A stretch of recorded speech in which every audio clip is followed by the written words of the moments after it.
Welcome back. So, we are getting close to the end of our journey through time looking at bathrooms. Last week, we finished up with the spunk-eyed, colorful bathrooms of the 1970s. And yeah, it was a color extravaganza. It was color gone wild. But not much else had changed. When we start looking at the bathrooms of the 1980s, we're going to have to look at some of the changes that took place in society, as well as the changes in the bathroom, because the bathrooms reflected those societal changes. So, when we come back, we'll get started.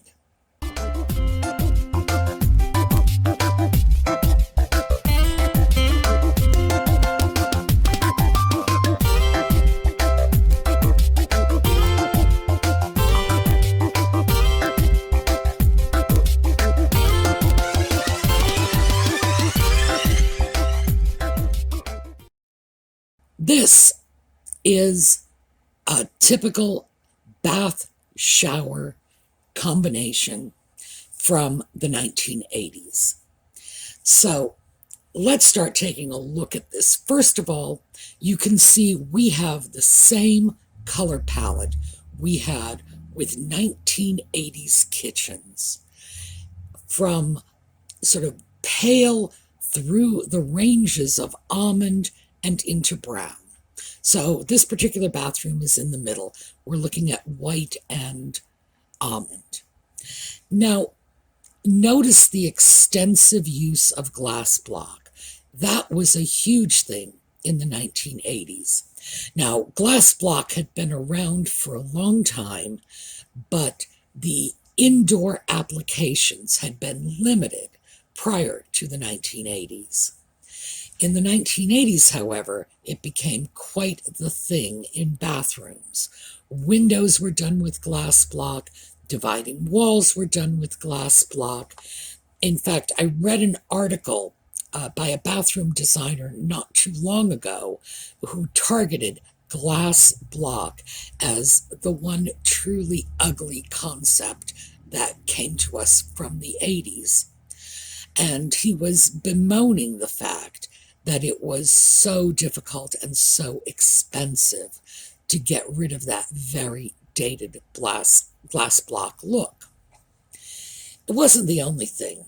If you'll look at the tub, of course, this is a spa tub.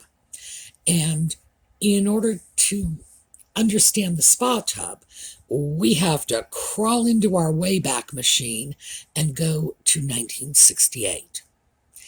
In 1968, a guy named Jacuzzi, who had a personal misfortune, a tragedy, he had a child with juvenile arthritis, which is just a dreadful condition. And he and his brothers were working on a way to provide the child with hydrotherapy from home. Before this, hydrotherapy was something you could only get at well-appointed rehab centers and hospitals. And obviously the child would benefit from it. So the Jacuzzi brothers created, yeah, I know, you know the answer to this, the Jacuzzi.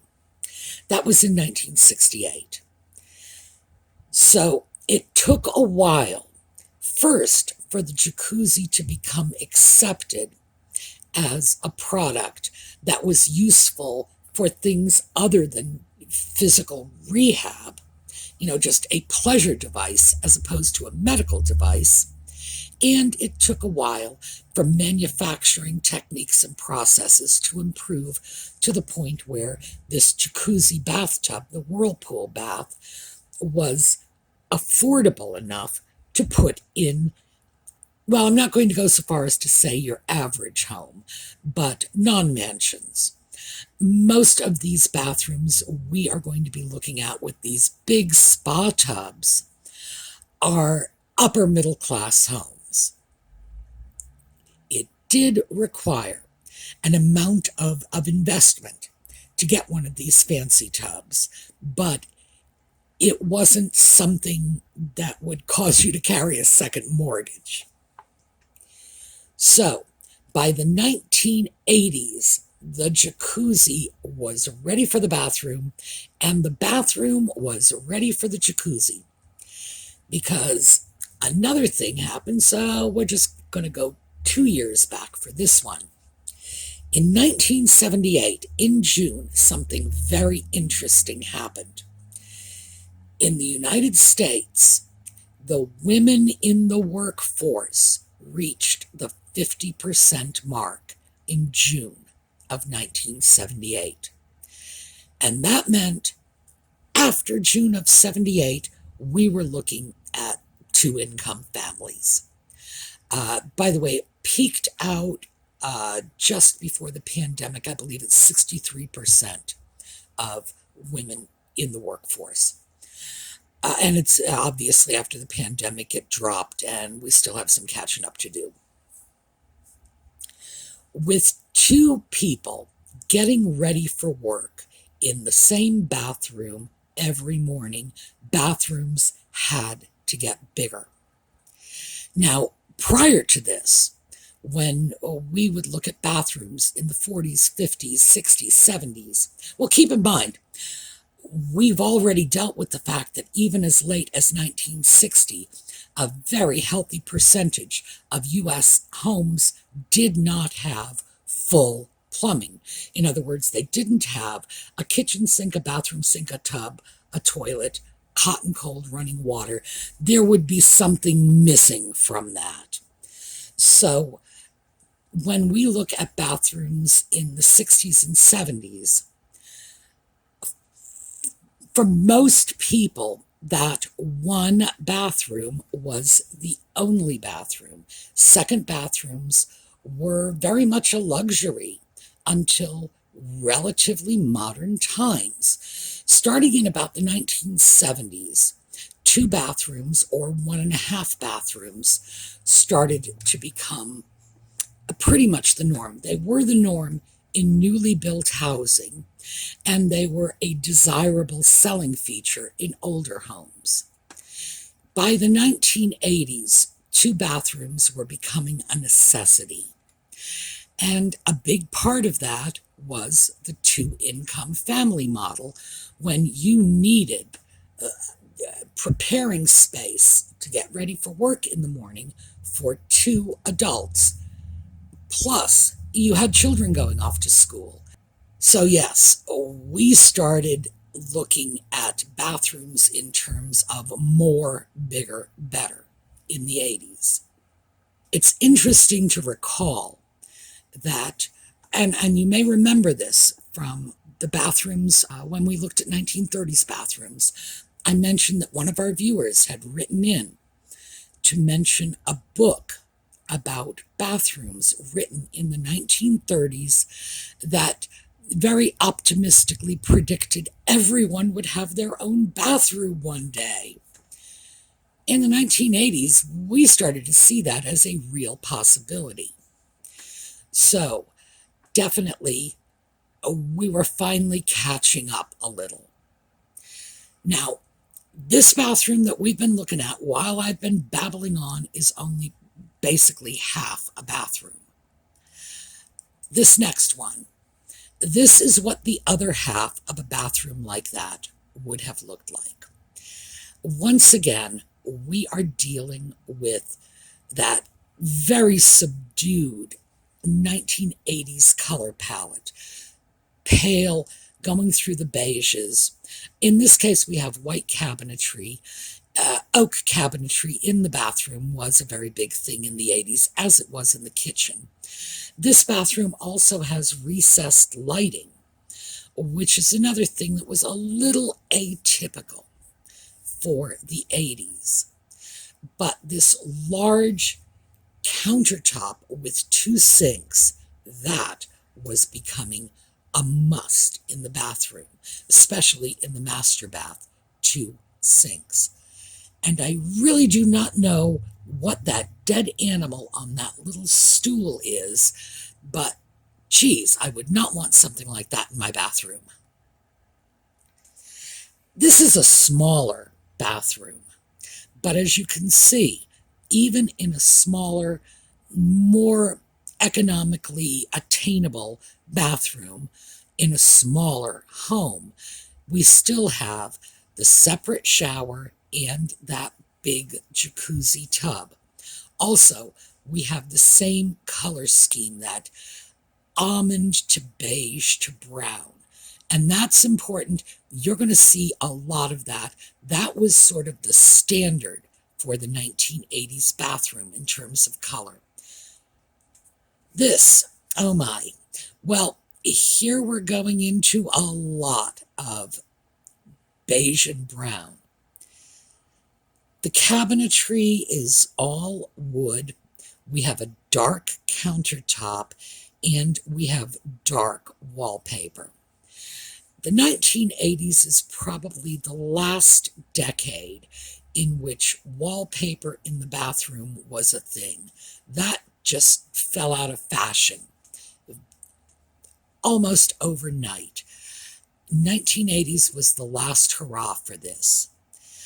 The thing that's important to look at here, of course, is that brown toned color scheme and the abundance of storage in the bathroom. This was just unknown to previous generations. Even with the built-in cabinetry they had in the 50s and 60s, it was merely a fraction of this size.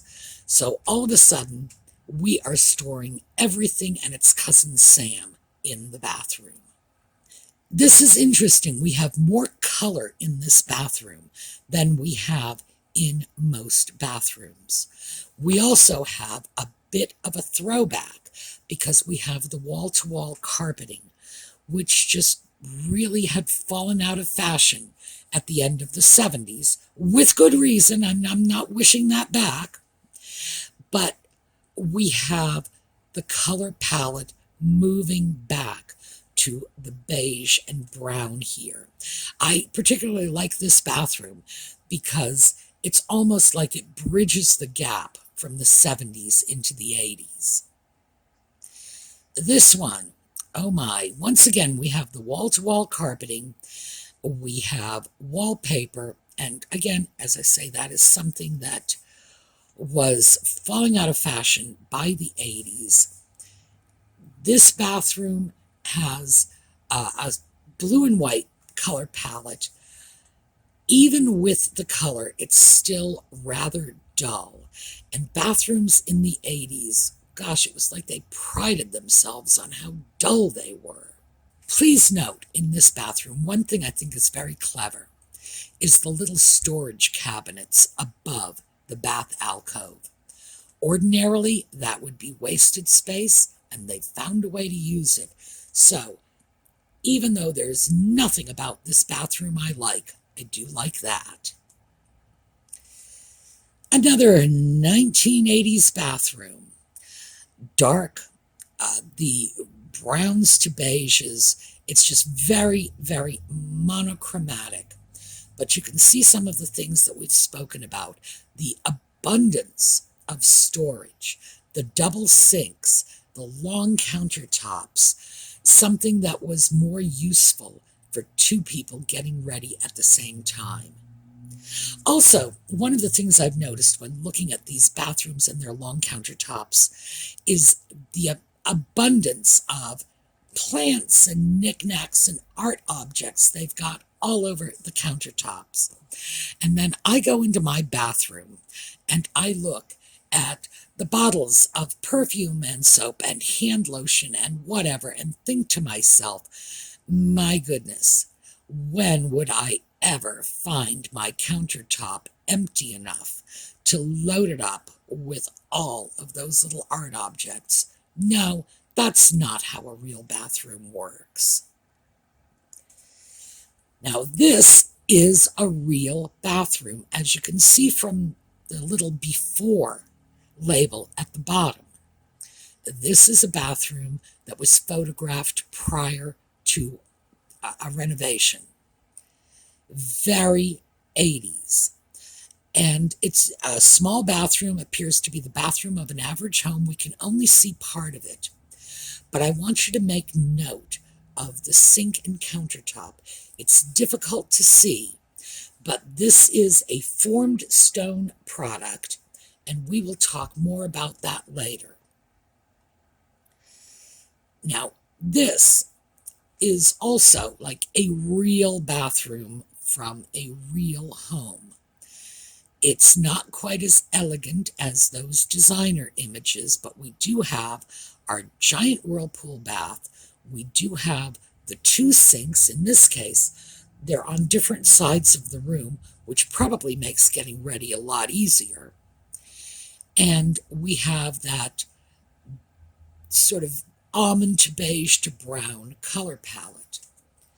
One of the things I'd like you to notice in this, because it was very 80s, is the strip of lighting over the mirror. Now remember, in the 1970s, that would have been just that chrome strip with naked bulbs. It was so ubiquitous it just became called vanity lighting. I always called it marquee lighting because it reminds me of, the big Broadway marquees with their lights like that. But the fact is, it changed at this point, and we had these weird little tulip lampshades over the lights. Sounds strange, but you are going to see this in one bathroom after another. It was positively common. It was like grains of sand on the ocean. Everybody's bathroom had that kind of lighting. If you went out to buy bathroom lighting, that was what you were going to have to buy, because that was about all there was on the market. Demand was so high for it. This one I've sort of nicknamed the Laura Ashley bathroom. Yes, this broke away from that standard beige brown look of the 80s, but this was another look, a sort of a minority look, that was popular in the 80s. This is like wall-to-wall, busy little fabric. Designer fabric, Laura Ashley fabrics, actually. And the bathrooms were just covered in this frilliness. I can't imagine this would be easy to clean. Fortunately, the fabric is relatively light. My goodness, if that were a dark fabric, I would not want to be in that bathroom. But it's nothing but ruffles and frills and laces and whatever. But we are seeing something else here. And we're seeing a move toward the color palette we're going to see in the 90s. Because in addition to all of this busyness on the print, we are also seeing a lot of white in this bathroom. So keep that in mind. We'll see more of that in the future. But yes, this is just, did you notice even the window shade is covered in that same fabric? It's like, my goodness, what were they thinking? Once again, we have come around to a sort of typical average person's bathroom. The two sinks, remember we've talked about that formed stone countertop with integrated sink bowl thing. We'll look at that more closely later. The tulip lights over the mirror, and this double sink. This is a very typical 1980s master bathroom. And this is another very typical 1980s bathroom. If I had to guess, I would say this bathroom had been redone in the 80s from something that had probably been there from the 40s or maybe the 50s. This is a bathroom layout that would have been popular in an earlier decade. It's a very tiny bathroom. It's a full bath. There is a tub or shower over next to the toilet, perhaps even both. Small footprint, but even within this small footprint, we have that very large cabinet space under the sink, the large countertop, and we have a perfect encapsulation of 1980s colors. Beige, brown, oak. Oh my, how yummy. Now, of course, this is considered an unattractive bathroom. Obviously it's a before picture, which meant they were going to upgrade it. I don't know what they were going to do with it. I'm sorry they upgraded it from whatever it was before to this, because I'm sure it was nicer. But yeah, total 1980s here. This is another 1980s bathroom. Large, because we have this giant whirlpool tub, we have this whole bank of cabinetry. But what we're seeing here is probably more of a middle ground bathroom. Not quite as elegant as some of the more upscale bathrooms, but not the basic bathroom we just saw. This was common. And mind you, this bathroom was done as far as they were concerned. This was a fully optimized bathroom. This was as decorated as that thing was going to get. Their grandparents were probably rolling in their graves. Now, this time around, we're looking at the beginnings of the transition into the 90s. The wood is getting darker, that sort of espresso-colored wood. We still have the giant shower and the giant whirlpool tub. We still have that light fixture with the quasi-tulip shades over the mirror. But notice, they're not frilly Victorian shades anymore. The shades are sleeker now. So it's like we still have the same idea, but we have it playing out a little differently. We have a frame around the mirror. Ooh la la. So what we're seeing here is movement from the 80s to the 90s. This is another bathroom. Late 80s again. We are moving into the 90s. And the color palette here is very different. It is a 90s color palette. The 80s went from almond to beige to brown. The 90s goes from white to gray to black. And we're starting to see that. This is still late 80s, but we are seeing that transition here. All right, here is another one. And again, transitional bathroom, late 80s. Remember, I said the 90s color scheme was white to gray to black, and the 80s was almond, beige, brown. Well, here we have the black and the beige, sort of a tan color on the walls. So we're seeing a period when the designers were anticipating what was going to be next in line and still playing with it a little. This clearly is not your average bathroom.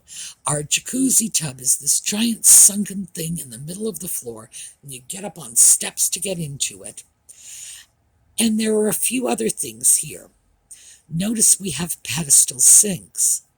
We have gotten rid of those little tulip shades over the top. Much sleeker. A much more modern looking bathroom, much more stylish looking bathroom. It's like they were rejecting a lot of the typical 80s style. I thought this one would be worth looking at because in some ways this is like the perfect bridge from the 80s to the 90s. This is another late 80s bathroom. Our color palette has changed in this bathroom. We are no longer almond beige brown. We are now black, white, gray. That was the 90s. We still have those little tulip lights, but again, the shades have become a little more modern, a little stylized. We have the giant chandelier. Well, two of them actually. One is huge, one is small. They got a chandelier over the jacuzzi. My. Again, this is not your average bathroom. This, if you just look at the room, you can clearly see this bathroom is the size of your average bedroom. So we're talking about the bathroom in a very upscale home. This is probably a picture out of a designer magazine. I'll have to check. But yeah, this is what they were supposed to look like. And we are at the very late 80s here. So moving into the 90s. Now, let's take a look at this, because before we get out of the 80s, I want to talk about some of the developments we saw. This is the lowboy toilet, or was occasionally called a European toilet. It does have a tank. It has assisted flushing. It's pressurized flushing. Now, we will take a look at another one. Here we go. These came out, as you may remember, in the 1960s, but never really caught on. By the 1980s, they were becoming standard. Notice, too, that even though the tank has changed, the base of the toilet really hasn't. The distance of the toilet from the back wall hasn't changed either. So we've made some changes, but in the case of the toilet, other than the pressure-assisted flushing, which, by the way, allows you to choose one of two flushes. I don't know what they call them, but your sort of low-level flush is when you have only pee-peed in the toilet, and your high-level flush is when you've done something else and need a little more flushing power. This has actually pretty much caught on. Now, this is that integrated countertop sink bowl I mentioned and said we'd be taking a closer look at. What we have here is a product. It's called cultured marble. And what cultured marble was is marble dust mixed in with resin, and that entire sink, countertop, backsplash was all created in a mold. You would go into the hardware store and you would buy it like that. You would take it home and say, I am installing this. There were many variations on this. Corian came out with an artificial stone product. Wilson did. I believe theirs was called Wilson Art. This stuff was hugely popular. Fake stone, hugely popular in the 80s. It had a lot of advantages. It was relatively inexpensive, certainly when compared to real stone. It was a do-it-yourself installation. And there were no joints, no seams. So it was easy to keep clean. Let's take a look at another one here. This one. Now, notice the way the sink bowl has that little routing detail. You could get sink bowls carved out to look like scallop shells or whatever you wanted. Now, this is a very poor installation. I have to point that out. I wish I could have found a better installation, but I'm stuck with what I've got. And as always, when they make a mistake, we can use it as a teaching opportunity. Notice that little piece of backsplash in the corner on the right-hand wall. That should have been installed first. When you installed something like that, you would get a piece of backsplash. Sometimes you'd have to have it custom cut. Didn't matter, it was relatively inexpensive. You would cut it to fit from the very bottom of your countertop all the way to the top of the backsplash. You would affix that to the wall with construction adhesive, and then you would throw your one-piece formed stone sink in, and it would look much nicer than that. These were interesting products. They were an improvement in terms of cleaning over what had previously existed.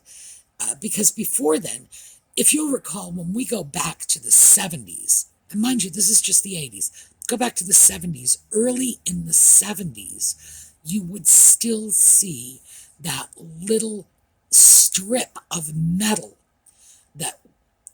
that sealed the joint between the sink and the countertop. And those little strips of metal, if you've never lived with a kitchen or a bathroom that had one of those things, trust me on this, they were dangerous. The metal would thin out after repeated scrubbings and become sharp, and boy, if you pulled up an edge, you could lacerate yourself seriously on one of those things. So I consider this an improvement. Do I consider it an improvement over those beautiful 1950s tile bathrooms? God, no. But it was an improvement over what was generally available. Here's another one, and this one is a nice installation. The installation is good on this, but as you can see, you could get these countertops in almost any size you could dream up, and you could add to the countertop. They would use epoxy and literally glue sections of countertop together, buff it down, and you would have a seamless joint. It was actually pretty good, all things considered. And finally, we are going to take a look at that 1980s bathtub. Now, this is a tub, a jacuzzi tub, in a small bathroom, the kind of bathroom you would see in an ordinary home. You know, we're not talking high-end, super elegant or anything like that, just your average home. And this is what it would look like. So you could, if you wanted, put that jacuzzi tub in the space where your old tub had previously lived. And these are people who did it. And once again, of course, we have the wonderful 80s colors. So, because I have gone so far over my time limit, the last several videos, I'm going to end this off right here and now.